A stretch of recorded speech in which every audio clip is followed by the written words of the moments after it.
I never use any of this as excuses, but normally I get a warning before something like that happens in a big game. A bit embarrassing in the National Football League for that to take place. Strong words from Andy Reid, really the strongest you'll ever hear him in terms of being critical of NFL officiating. That stemming from last night and the number one story in sports and certainly here in Kansas City throughout the day, talking about the Chiefs' loss and, yes, that play that resulted in offensive offsides on Kadarius Toney that brought back what was probably going to be an all-time NFL play, if not certainly a franchise play. But the story is around officiating yet again in the NFL. We want to bring in former NFL VP of officiating and current rules analyst for Fox Sports, Dean Blandino, who's kind enough to give us some time today. Dean, I'll start just with the call initially and the screenshot and the video that everybody's analyzed 100 times on social media and all that. What did you see on that play with where Toney was lined up and then with the call being offensive offsides? Yeah, so look, it's a foul. I mean, he is offside. The neutral zone is the length of the football, and only the center, only the snapper can be in the neutral zone, only player from either side. So the defense has to be on their side of the ball. The offense has to be on their side of the ball. And Toney is clearly lined up offside. He's actually on the live shot. He's blocking the view of the football. So it is a foul. And I know Andy, talked about a warning, and that does happen early in the games when it's close. You'll work with the tackles. You'll work with the receivers. The receivers should be looking over if they have a question whether they're on or off the ball. And that happens throughout the games. But when it is obvious and when it is blatant, I did feel this was obvious. The officials, they're told to make that call, and it's not one you see very often. Offensive offside. I think the last time the Chiefs had one or involved with one, it was 2004. This has been a point of emphasis this year. It all stems from the tush-push play where they're enforcing the line of scrimmage onside, offside more closely this year. But again, it is a foul. But obviously, like you said, it's an all-time play that gets called back on a foul that you don't see very often. So from a fan perspective and from the Chiefs' perspective, you kind of understand. Is that a situation for Toney there that even if it's egregious, if he checks, and the video so far that's come out doesn't appear to show him checking, and we haven't heard anybody yet from the Chiefs that have said they were told that Toney checked with the ref. If Toney checks, though, like the official does have to respond back, correct? Yeah, the officials will work with the receivers, and a lot of times, though, when you're that tight to the core of the formation, Toney was just outside the tackle.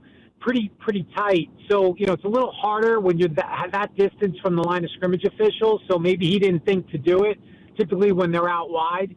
But if he checks, the official should tell the player, hey, here's the line of scrimmage. You're either on or you're off. And it didn't appear that took place. But again, the player has to understand where they're supposed to be aligned as well. And it just, it's just unfortunate because you never want to see a play like that get called back. But the officials can't ignore it. It's a foul. It has to be called. And, if they don't call it, then the Bills are upset. So it's kind of it's a no-win, which a lot of times in officiating you find yourself in. Dean, I think like across every league, this gets discussed whether or not late in the game, because Patrick Mahomes last week had said on the MVS penalty, you know what? In the last 2 minutes, I like it when they just let us play. We thought that maybe that was part of what happened. How much of that is discussed amongst officials where you don't want to be the reason a game gets changed, especially in like the final 2 or 3 minutes of a game? Sure. It is. It's something that we always told the officials, and we still do, if it's a foul in the first quarter, it's a foul in the fourth quarter. You have to call it consistently, though. If you don't call it all game, you can't all of a sudden call it with a minute and a half to go in the fourth quarter because the players have adjusted. They know where the line is, and they're gonna play to that line. The problem with saying let the players play is if you just say, hey, last 2 minutes we're not going to call anything, teams pick up on that. They know that. So they're going to say, hey, we can get away with a lot more in the last 2 minutes. We're going to grab, we're going to hold, we're going to be more aggressive in the secondary. And then the game it becomes less about the players deciding it with their skill.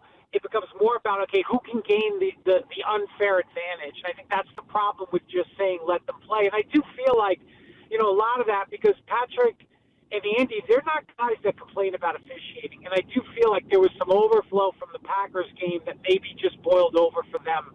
And it was just kind of, that type of all combined the last 2 weeks that we really saw them venting after that. We're talking to Dean Blandino, former NFL Vice President of Officiating, current rules analyst over at Fox Sports. You mentioned the comments, and unusual to hear from Andy Reid and Patrick Mahomes. What's the reaction, do you believe, in NFL circles, or certainly in officiating circles? Patrick Mahomes, the face of the league, and he was point blank calling out officiating, and I'm sure there's a fine or something coming. But what does that do? Does that, you think, actually cause any sort of look at officiating more so than there already has been? Well, I don't think it causes. There's so much scrutiny on officiating, and I think as we continue with technology and the ability to see things over and over with instant replay and slow motion and things like that, the scrutiny continues to increase. It's never great when you have one of the faces of the league talking about the officiating in a negative manner after the game, and one of the greatest coaches of all time. So that's not a positive for the league.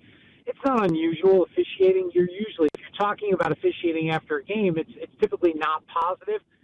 And look, you can't publicly criticize the officials. So I'm sure the league will look at it, and there may be some discipline, but it's just never good when you're talking about the officiating rather than what could have been a tremendous ending to that game. But it just is what it is. You're always going to have these things with officiating, and you just kind of have to work through it. What about the technology? And I know this might sound silly because I'm not sitting in these meetings, but the fact that we're still using like people's arms as a judge, they're like laser levels and stuff. Is there not some technology we can use, Dean, that would shorten or simplify this process? I mean, the use of chains and arms and hands and visual cues, it feels like a lot for a league with this much money at stake. It does, and I think there are some things. It's a balance. And I think there are some things that you need the on-field officials to be able to do, because like we talked earlier, right, you can have all this amazing technology, but the players communicating with the officials and the warnings and am I onside, am I offside, right? That you need people. You need people to do that communication. So I think there's a balance between having the on-field officials being able to manage the game and work the game, but also using technology when it's necessary to get those critical calls right. And I think that's where the league just has to continue to find that perfect, balance between people and the human element and the technology that can help. Lastly, Dean, I wanted to go back to you mentioned with the offensive offsides that the tush push has kind of caused this emphasis on it, because a lot of people here in Kansas City have looked at that it's been called 12 times, but then in, 25,000 snaps of Andy Reid's career coaching offensively, this was the first time it was called. And so the way it was called 10 years ago obviously changes as time goes on. Is it just the tush push that's pushing this to be called? And do you think now, after what happened, are we going to really start seeing this even more? I do think it's the tush push. When you look at the numbers from 2015 to 2022, there were 14 total across the entire league for that period of years. This year, including the Toney penalty, there's already been 13 in 1 year.